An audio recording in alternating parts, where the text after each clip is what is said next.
ኧረ በእናትህ ግብረ አባሮቿን ይዟ ልታስቀበቅበኝ ነው የመጣችሁ። እንደውም አባኮ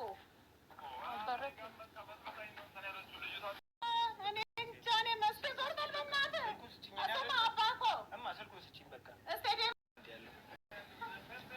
እና ምንድን ነው ሰውዬው አባኮ እስቴዲየም አይደል እንደ ያለኸው አንተ? አላወራህም።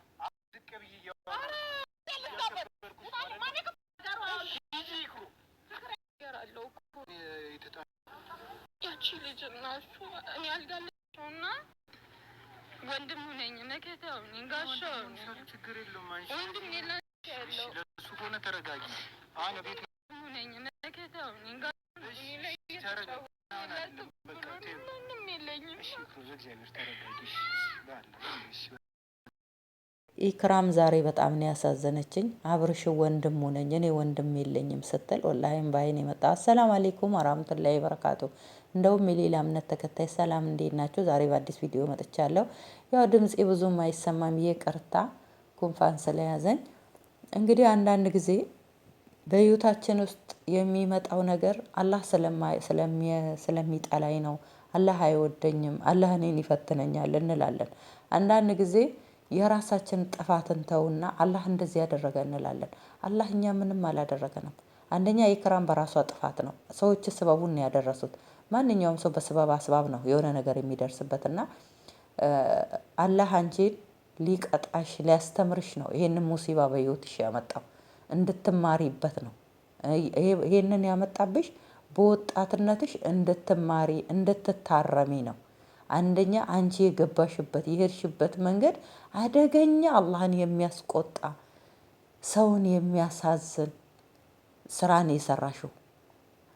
ማንኛውም ሴት ካላበደሽ በስተቀር አቅሏን ካልሳተሽ በስተቀር ከሌላ እምነት ጋራ ተጋብታ ልጅ አትወልድም። ሙስተሂል። እውነት ትክክለኛ እምነት አለኝ የሚል ሰው ማለት ነው። አንቺ ይህን ሰውዬ ሩጠሽ ሂደሽ አገባሽው። ኒካ ላስር ነው አልሽ።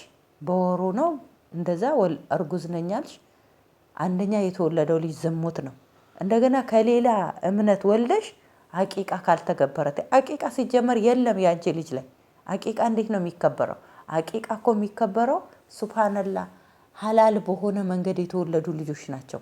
ሐላል በሆነ መንገድ ሲወለዱ ነው አቂቃ እንጂ አንቺ ገና ህይወትሽ ያልተስተካከለ ከሱ ወልደሽ ይሄ ልጅ ራሱ በሱ ስም አይጠራም በሸሪዓ በአንቺ አባት ነው የሚጠራው። እንደገና ደግሞ በአንቺ አባት ራሱ መጠራት አይችልም።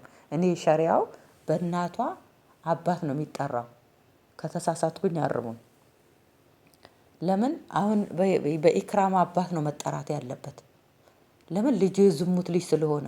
እንደገና ደግሞ በኢክራም አባትም መጠራት አይችልም ልጁ። ለምን አባቷ የሌላ እምነት ናቸው። እኔ በሷ አይሆንም ማለት ነው።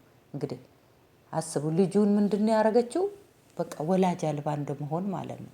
እንደገና ደግሞ ይሄንን ሁሉ ሲመጣባት አላህ እኔ ያረኩት ነገር ነው፣ አላህ ሊያስተምረኝ ነው ይሄንን በህይወቴ ያመጣው ብለሽ ረካዓተይን ሰግደሽ አሁንም ይሄ ትዳር ቢቀርብሽ ምንም ይሄ ልጅ ወደድሽው ጠላሽው ይሄ ምንም የሚጠቅምሽ ነገር አይደለም።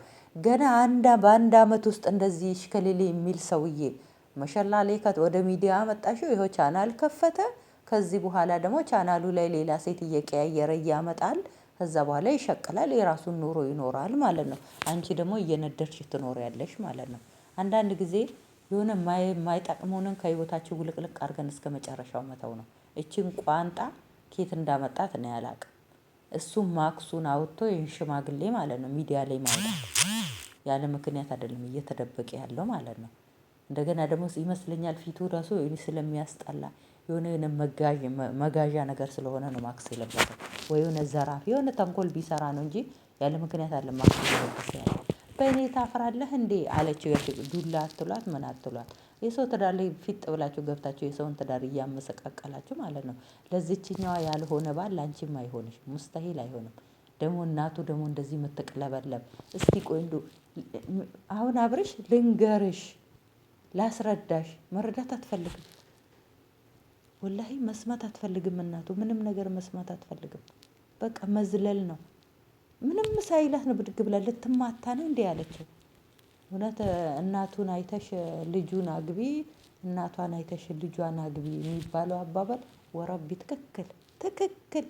ኧረ እንደው ከእንደዚህ አይነቱ ውጥንቅር ውስጥ የገባ ትዳር ውጥንቅር ውስጥ የገባ ምንነቱ የማይታወቅ ህይወት ውስጥ ወላሂ አላህ ሱብሓነሁ ወተዓላ እሱ በሀያልነቱ እሱ በቁድራው እሱ በራህመቱ ከእንደዚህ አይነት ከሚያስጠላ ህይወት ውስጥ አላህ አያስገባችሁ።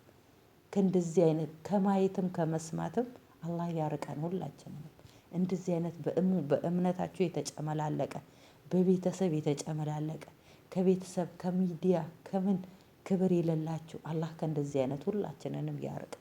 ወላሂ አላህ ፊትም ተከብረን ሰዎች ፊትም ተከብረን ተወደን ውይ የምንባል አላህን ፈርተን የምንወድ አላህን ፈርተን የምንጠላ አላህ ያደርገን። አላህ ያለ በር ያለ ቁልፍ ያለ ዘበኛ የሚያየን አላህ ብቻ ነው። ለአላህ ብለው ሰርተው ለአላህ ብለው ከሚተውት አላህ ያደርገን። ከእንደዚህ አይነቱ ጥንቅር ክብር ለማይሰጣችሁ ቤተሰብ ክብር ለማይሰጣችሁ ባል ክብር ለማይሰጣችሁ ቤተሰብ አላህ ያርቀን ሁላችንም። በህይወታችን እንደዚህ አይነቱንም ነገር አያስገባብን። ወላሂ የአማት ሙሲባ የባል ምቀኛ አላህ ይጠብቀን። አላህ ይጠብቀን። ቤታችሁ ሰላም የምትኖሩት በቃ ሁሉም በፍቅር የባል ቤተሰብ በፍቅር የሚቀበላችሁ ባላችሁ የሚሳሳላችሁ የእሱ ቤተሰብ የሚሳሳላችሁ አላህ ያደርገን ሁላችንም። ከእንደዚህ አይነት ቆሻሻ ከእንደዚህ አይነት አላህን ከሚያስቆጣ ስራ ለቤተሰቦቻችን ክብር መስጠት ያለብን ሰዓት ክብር ማንሰጥ ለኦዲየንሶቻችን ክብር እኔ እንጃ። ከእንደዚህ አይነት ሁላችንንም አላህ ያውጣ። አላህ ይህን ነገር በሩቁ ያደርግልን። በጣም ነው የሚያስጠላው። ሚዲያ ላይ የምታዩት ነገር ሁሉ አዑዙ ቢላሂ ሚነ ሸይጣን ረጂም በጆሮ እንዳይጋባብን አላህ ይጠብቀን ከእንደዚህ አይነት ሙሲባ ከእንደዚህ አይነት ሸይጣን